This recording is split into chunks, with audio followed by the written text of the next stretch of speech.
Hare Krishna Krishna Krishna Hare Hare, Hare Ram Ram Ram Hare Hare.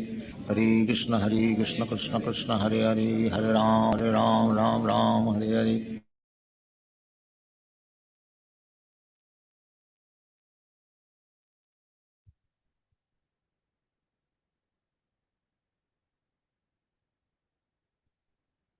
Hare Krishna devotees, please accept my humble obeisances. All goes through Prabhupada and Guru Maharaj. Swapnamati, whenever you're ready, you can start, Mati. I'll share my screen. Hare Krishna, please accept my humble obeisances. All glories to Srila Prabhupada and Gurudev. Om Namo Bhagavate Vasudevaya. Om Namo Bhagavate Vasudevaya. Om Namo Bhagavate Vasudevaya. Narayanam Namaskritya Naran Chaiva Narottamam Devim Saraswatim Vyasam Tato Jayamudiraye Nashtaprayeshu Abhadreshu Nityam Bhagavata Sevaya Bhagavate Uttama Shloke Bhaktir Bhavati Naishtiki. Today we'll continue reading from 3rd Canto, Chapter 26, entitled Fundamental Principles of Material Nature, text 13 onwards. The senses for acquiring knowledge and the organs for action, number 10, namely the auditory sense, the sense of taste, the tactile sense, the sense of sight, the sense of smell, and the active organs for speaking, working, traveling, generating, and evacuating. Text 14. The internal, subtle senses are experienced as having 4 aspects in the shape of mind, intelligence, ego, and contaminated consciousness. Distinctions between them can be made only by different functions since they represent different characteristics. Text 15. All these are considered the qualified Brahman. The mixing element, which is known as time, is counted as the 25th element. Text 16. The influence of the Supreme Personality of Godhead is felt in the time factor which causes fear of death due to the false ego of the deluded soul who has contacted material nature. Text 17. My dear mother, O daughter of Swayambhuva Manu, the time factor, as I have explained, is the Supreme Personality of Godhead, from whom the creation begins as a result of the agitation of the neutral, unmanifested nature. Text 18. By exhibiting his potencies, the Supreme Personality of Godhead adjusts all these different elements, keeping himself as a super soul and without as time. Text 19. After the Supreme Personality of Godhead impregnates material nature with his internal potency, material nature delivers the sum total of the cosmic intelligence, which is known as Hiranmaya. This takes place in material nature when she is agitated by the destinations of the conditioned souls. Text 20. Thus, after manifesting variegatedness, the effulgent Mahat Tattva, which contains all the universes within itself, which is the root of all cosmic manifestations, and which is not destroyed at the time of annihilation, swallows the darkness that covered the effulgence at the time of dissolution. Text 21. The mode of goodness, which is the clear, sober status of understanding the personality of Godhead, and which is generally called Vasudeva or consciousness, becomes manifest in the Mahat Tattva. Text 22. After the manifestation of the Mahat Tattva, these features appear simultaneously. As water in its natural state, before coming in contact with earth, is clear, sweet, and unruffled, so the characteristic traits of pure consciousness are completely serenity, clarity, and freedom from distraction. Text 23 and 24. The material ego springs up from the Mahat Tattva, which evolved from the Lord's own energy. The material ego is endowed predominantly with active power of 3 kinds: good, passionate, and ignorance. It is from these 3 types of material ego that the mind, the senses of perception, the organs of action, and the gross elements evolve. Thank you, Prabhuji. Hare Krishna. Yeah, thank you so much, Swapnamati. So we'll offer brief prayers and we'll start over. Om Jnanatimirandasya Gnananjana Shalakaya Chakshurunmilitam Yena Tasmai Shri Gurave Namaha Sri Chaitanya Manobishtam Stapitam Yena Bhutale Swayam Rupa Kadamahyam Dadati Swapadantikam Nama Vishupataya Krishna Prasthaya Bhutale Srimate Bhakti Vedanta Swami Niti Namine Namaste Saraswati Deve Gauravani Pacharine Nirvishesha Shunyavadi Pachat Desatarine. Okay, so it's a nice section talking about the characteristics of the material world in the context of how they're related to the Supreme Lord through the Sankhya philosophy that Lord Kapil Dev is sharing.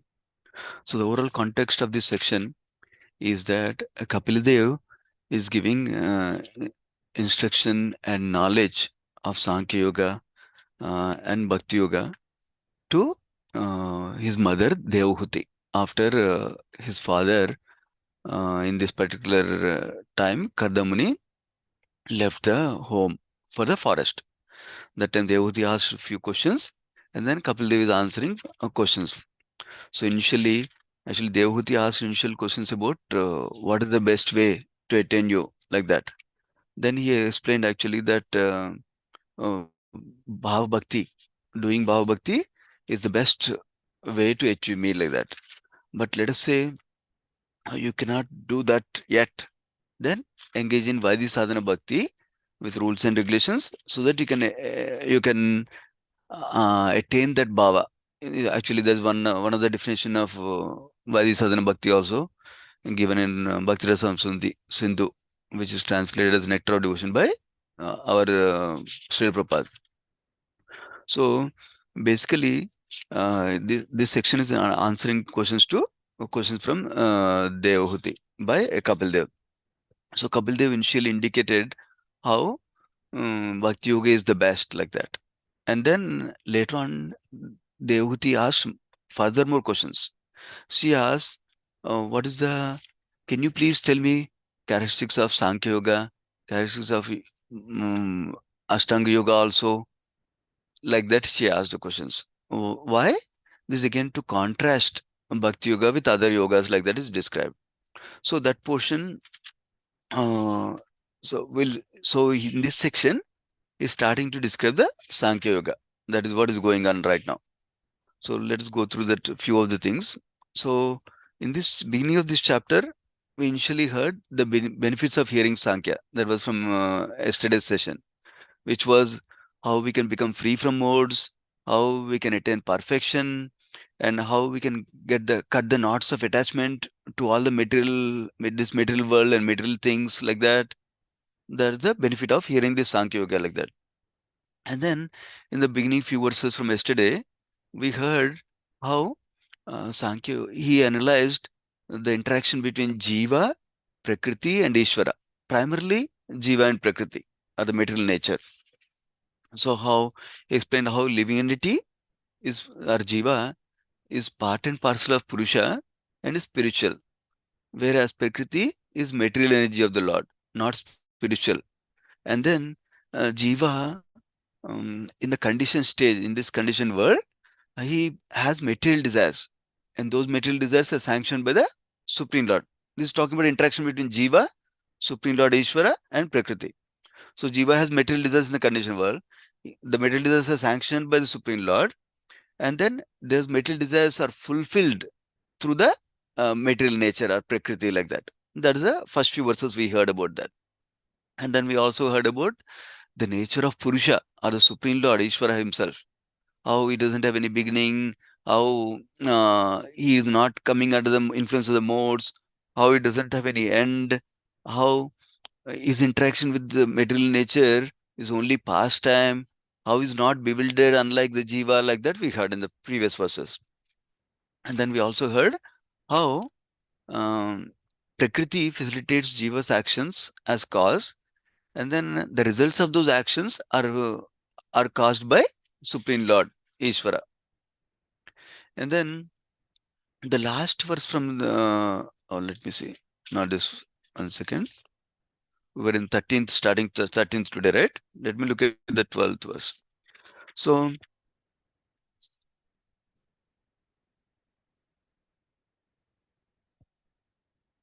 yeah, 12th verse, actually, little bit before 12th verse, Kapil Dev starts to explain from 10th verse, he starts to explain the products of Pradhana.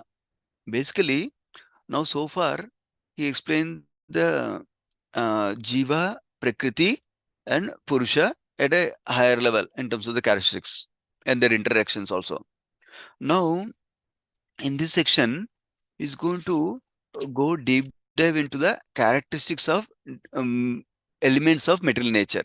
That's where it's going. We know Sankhya Yoga is basically dealing with enumeration or listing of the material elements and then seeing the characteristics of the material elements. So that is what is a section is going through. Remember previous chapter he already went through Bhakti. Now he's going to Sankhya Yoga in this section. So in the 10th verse, he talked about already the how Pradhana, first sum total of all the material elements before the creation starts, which we already discussed in second and canto, third canto also. So that is called Pradhana, where modes are not manifest at that time. So modes are not exerting their influence at that time. So he described how that's why they're called, it's called Avyakta. That is one of the characteristics of Pradhana. That means unmanifest. That's one aspect. Then he also describes that in the purport of the 10th verse we heard how Pradhana is distinct from Brahman. And because in Brahman there is not even existence of material modes also. Whereas in Pradhan, there are material modes existing, but they're not active currently. That's the difference between Brahman and Pradhan, like that is described in 10th verse purport. Now in the 11th verse is describing that now here the different elements of Pradhana are being described now.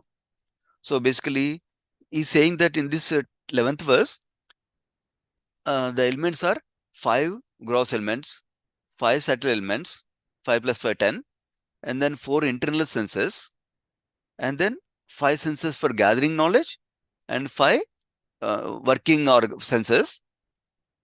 So basically like this, he just enumerated 24 elements are there, 24 material elements are there in this particular verse, 11th verse.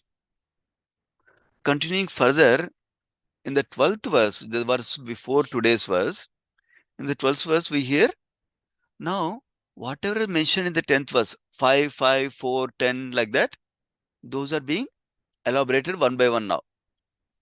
So what is happening here is the first 5 he describes are 5 gross elements, which are earth, water, fire, air, and ether, which we know these are gross elements. And then next he describes 5 subtle elements, which are tanmatras or sense objects, smell, taste, color. Interestingly, sometimes it's described as form. Here in this verse is described as color. And then touch and sound. These are the tanmatras or sense objects described here. Now going to the next verse, 13th verse for today.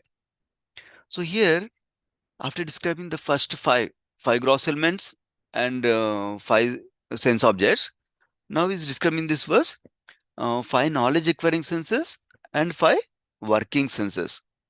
So knowledge acquiring senses we know are eyes, ears, nose, touch, taste. And then he describes also 5 working senses. 5 working senses are hands, legs, mouth, and then genitals, and then anus, like that, which are all doing some work like that. So, one second.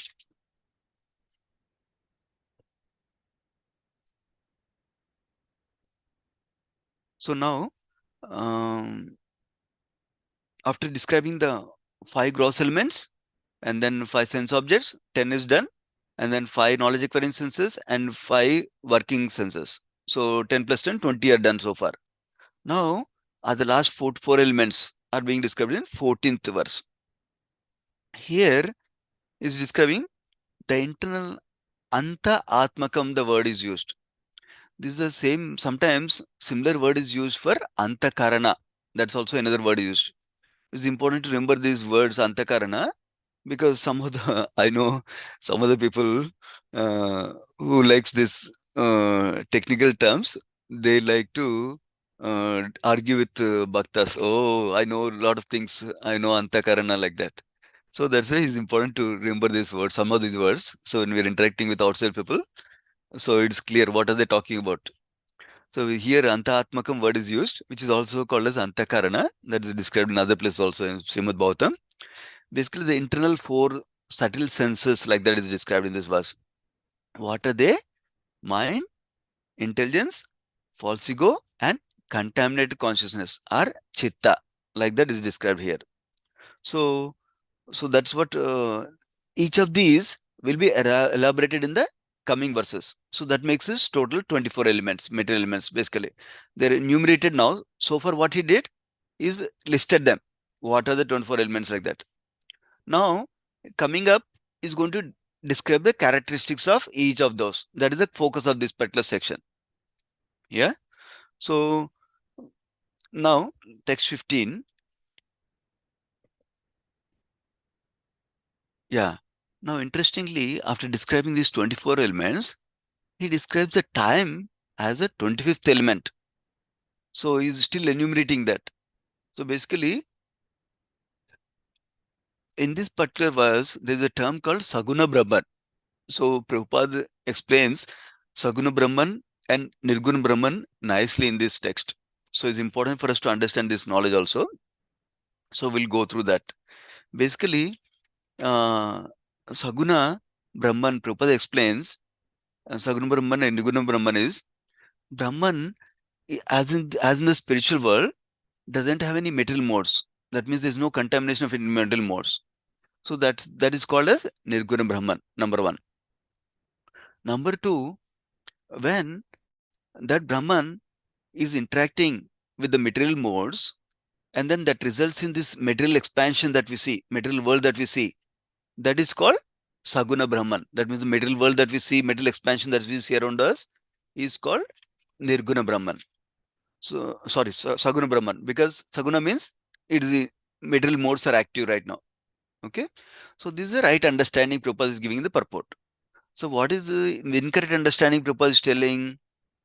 Because Mayavadis think that when Supreme Lord's deity form is manifested here, that is a Saguna Brahman. That means they think impersonal Brahman is ultimate, and any manifestation that is showing some form or qualities is Saguna Brahman. They think like that. But our understanding is not like that. Deity is not considered like that. Only the material world is considered like Saguna Brahman. That's a important understanding from this particular verse for us here. So now, going through text number 16. Text number 16. Now, so far, he enumerated 24 elements, and then last 25th element of time is described so far. Of course, coming up, there are 3 more elements described, but up to now, we can consider as 25 elements so far.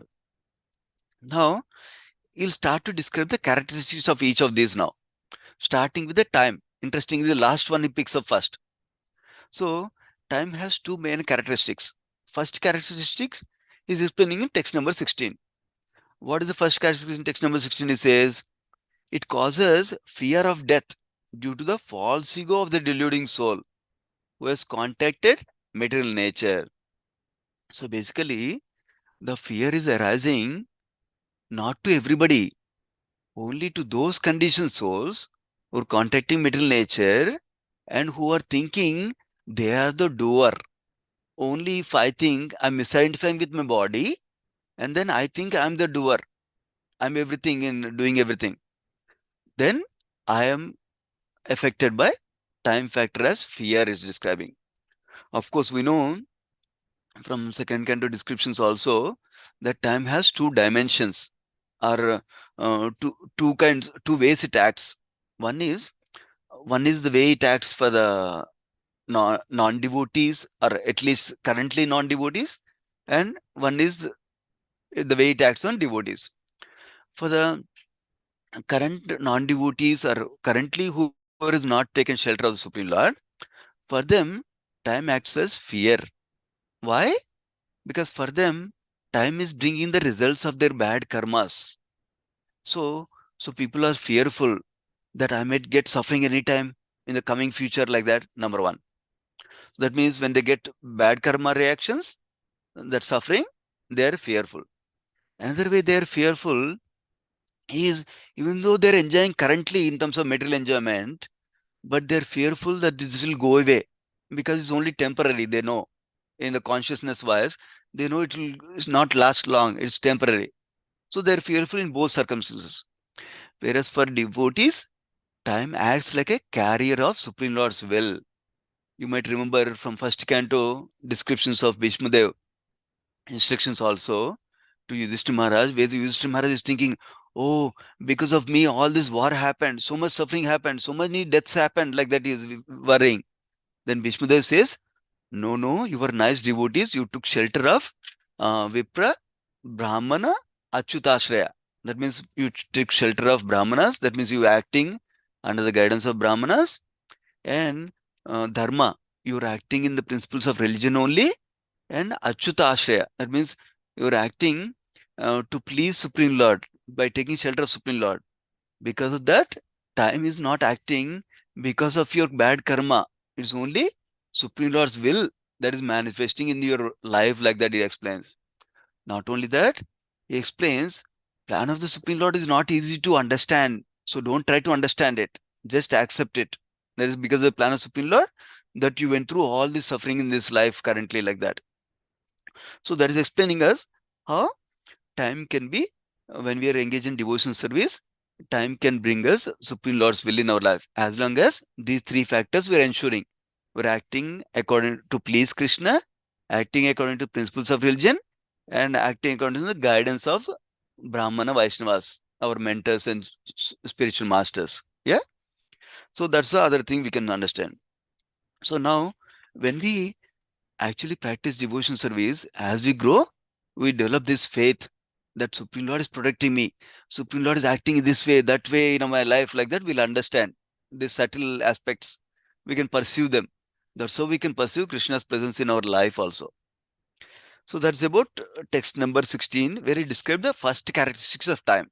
How he's acting like fear for conditioned souls who are thinking, I am the doer, like that. But if somebody understands that time is representation of the Lord, and then we take shelter of Supreme Lord. The other day I was hearing His Holiness Radhanath Swami Maharaj was describing how time of New Year is a time where we see, wow, time is going away, time is acting. It's important for me to take shelter of Supreme Lord more carefully, more attentively, and take shelter of chanting and hearing process nicely, and in service of the devotees and Supreme Lord nicely, like that he was describing.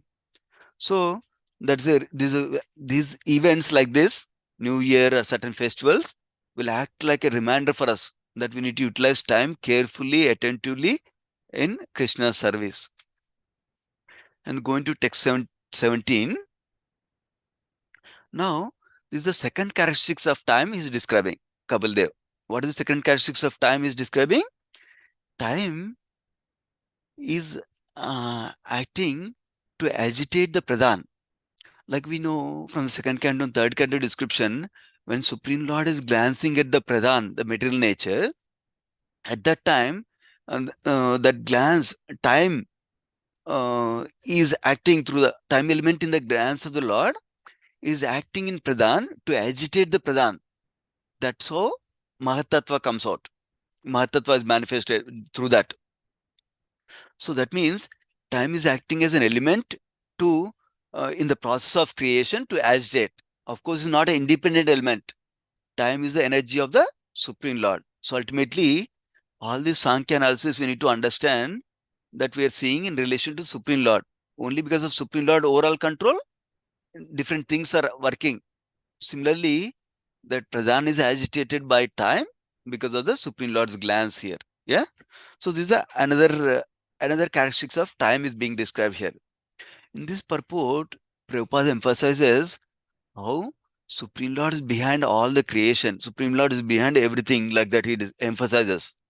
He gives an example how as a woman cannot produce children unless impregnated by a man. Similarly, it may affect it may seem externally that material nature is going through transformations and creating all these wonderful things in the world, but that is not happening without the involvement of the Supreme Lord, without the empowerment of Supreme Lord, without the impregnation of jivas into the pradhana by Supreme Lord, like that Prabhupada is emphasizing in the purport. So now we heard about, so far, about the two characteristics of the time factor now. Now text 18, by exhibiting his potencies, Supreme Lord adjusts all these different elements, keeping himself within as the super soul and without as time. So basically, it's the Supreme Lord only who's controlling all the living entities in the material world as time factor externally, number one, and also as internally as super soul. Like that is describing here. So so externally as time factor, internally as super soul. But both of these are belonging to what? Both of these are belonging to the Supreme Personality of Godhead, Bhagavan. So one is super soul is like an amsha of the Supreme Lord. Yeah, localized aspect of Supreme Lord we know. Yeah, one amsha or one characteristic of Bhagavan. Whereas time factor is one of the energies of the Supreme Lord only. So ultimately, Bhagavan is controlling everything in the material world, including all the jivas also. So now Prabhupada writes in this purport that all of us have a minute independence. So based on how we use the minute independence, we decide our future, Prabhupada is describing. And because Supreme Lord as Super Soul is functioning in two aspects. One is called Upadrashta or witness, is seeing our actions. And another is Anumanta or sanctioning authorities. That means based on what we desires we cultivate, is sanctioning those desires according to how much we deserve. And is monitoring our actions as a witness. When we have this understanding properly, then we're very careful in our actions and our desires. So when we keep a right association of devotees, then we can cultivate the right desires. When we cultivate the right desires, Supreme Lord helps us in fulfilling those desires. So that is a key aspect to understand in bhakti. That's why we take the right association always. And then witness. So we act properly to please Supreme Lord. We act properly to work in our way to go closer to Supreme Lord. And Supreme Lord is witnessing those actions. And he will help us to progress by indicating the next step always through some medium or other. Him directly as inspiration through our intelligence, or through Sadhu, Shastra, Guru, or through other devotees in our life also. That's about 18th verse. How Supreme Lord is a controller and is functioning as super soul and as time factor through his energy. Now going to the 19th verse, here this is describing after Supreme Lord impregnates nature by his internal potency, material nature delivers the sum total of cosmic intelligence, which is known as Hiranmaya. So basically when Supreme Lord glances the pradhana, through the time factor agitation happens, and then Mahatattva is born through that interaction. Like that is describing here in this particular verse. So now, in this particular purport, Prabhupada says, the symptoms of life doesn't come from matter. Life comes from life, like that. Meaning, only by Supreme Lord glance is impregnated the jivas. So it's not that at some point of time all the chemicals combined, all the matter combined, and somehow life came up like that. So Prabhupada used to like to emphasize on this point more and more. So that here also is being described like that. So living spirit, soul, and matter as distinct, like that. In fact, Sankhya Yoga, one of the aspects is differentiating between matter and spirit also. Yeah, in relation to Supreme Lord, of course, that is a key aspect of Sankhya compared to general Gnana. Now, text 20 is describing the Mahatattva. Now it starts to describe the characteristics of Mahatattva. Mahatattva, which contains all the universes within itself. So basically, this verse is describing that before the creation, what happens? Remember, creation, maintenance, and annihilation, that goes in cycle always. before creation, annihilation happened. At that time, it's full of darkness everywhere in the material world. Then when creation happens, when Mahatattva manifests, it takes away all that darkness at once like that. That is a point being mentioned in this particular verse with the effulgence of Mahatattva. Now, going to the next verse, 21st. 21st. Now, here, specific characteristics of Mahatattva are being described now. What is that? Chitta. Chitta is one of the element is being described here.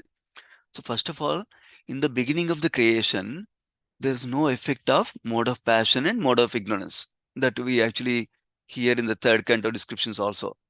There is only initially all the modes were not active. That was the initial state. And then mode started to become active, but only first mode becomes active, the sattva guna or mode of goodness becomes active. That is the position is describing here in this particular verse, 21st verse, where mode of, and the, when only mode of goodness is active, then it is very clear and sober status of understanding Krishna. Basically, this is defined as Vasudeva stage or Suddha Sattva stage or pure goodness stage like that.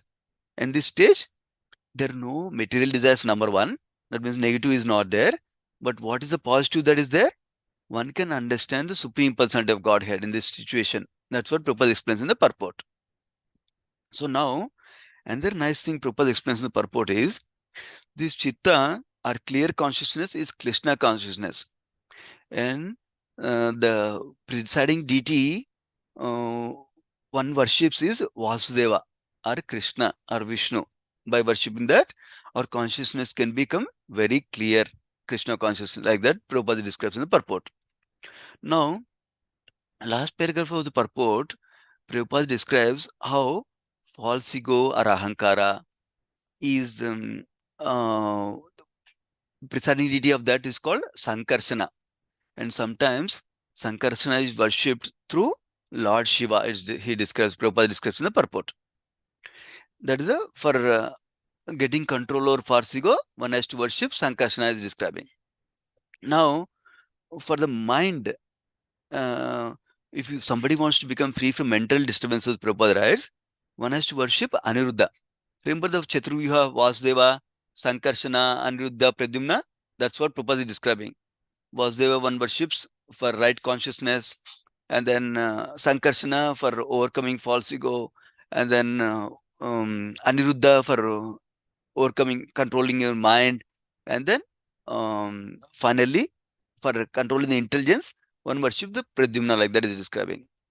For the, again, through mind, through mood, one can worship Aniruddha, Prabhupada writes in the purport, and then through Brahma, one can worship Pradyumna for control over the intelligence.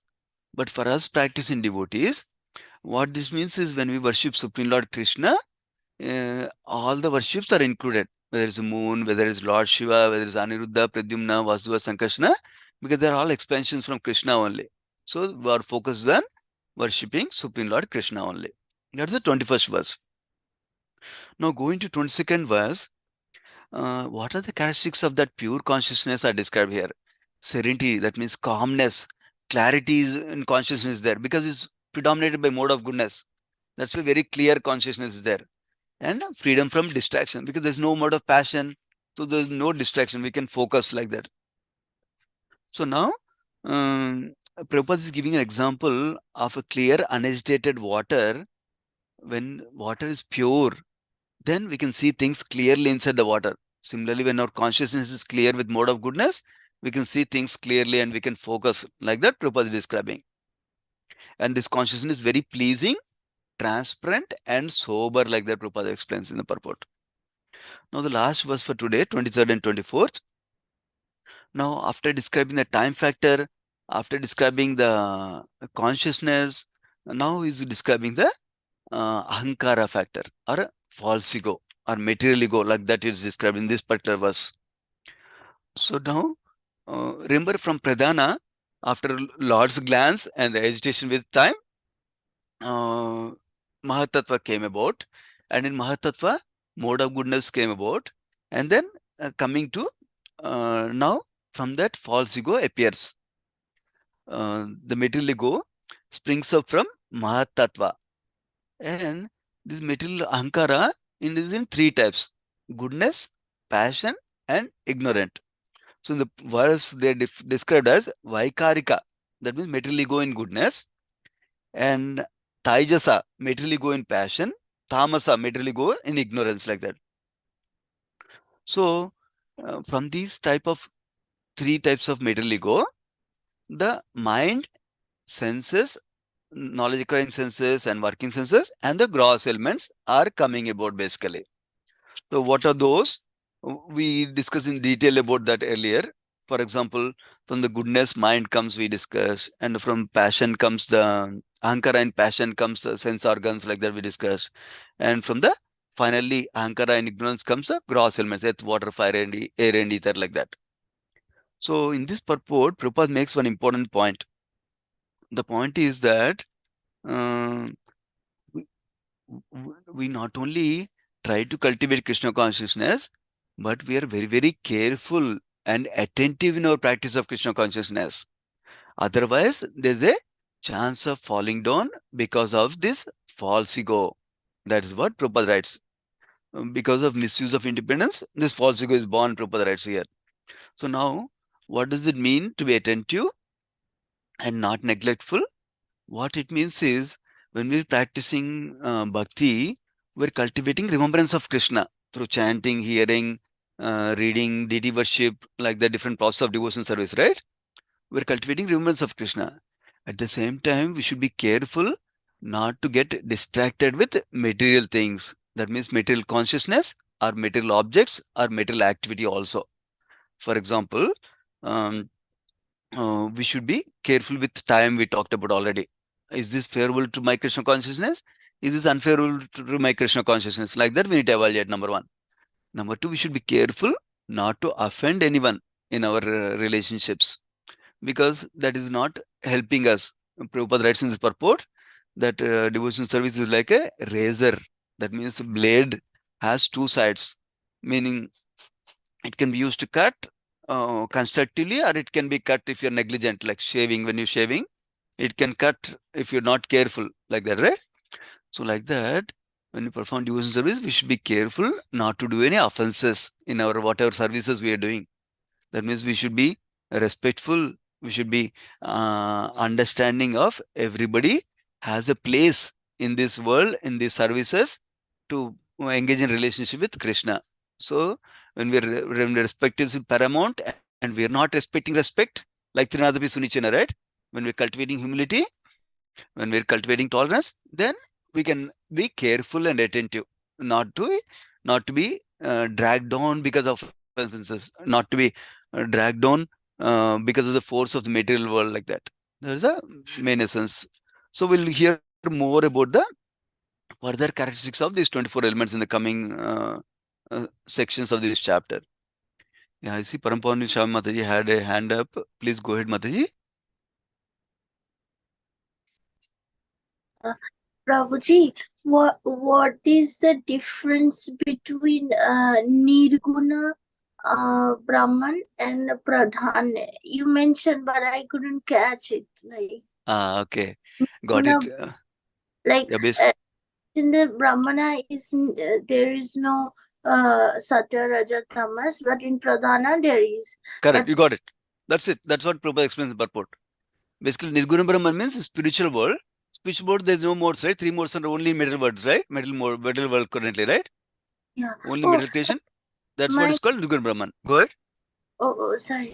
My question was, what is Saguna, difference between Saguna Brahman and Pradhan? Because you mentioned Brahmana is two types, Nirguna and Saguna. Then what is the difference between Saguna Brahman and Pradhan? That was my question. Sorry. Oh, no problem. Thank you for clarifying. So, Saguna Brahman is the metal modes in full force. The metal manifestations that we are seeing here, which is based on the primary creation, right? Based on primary creation, creating the elements. Now, Brahma creates the secondary elements. So, whole this material expansion is Saguna Brahman, the material world. Makes sense?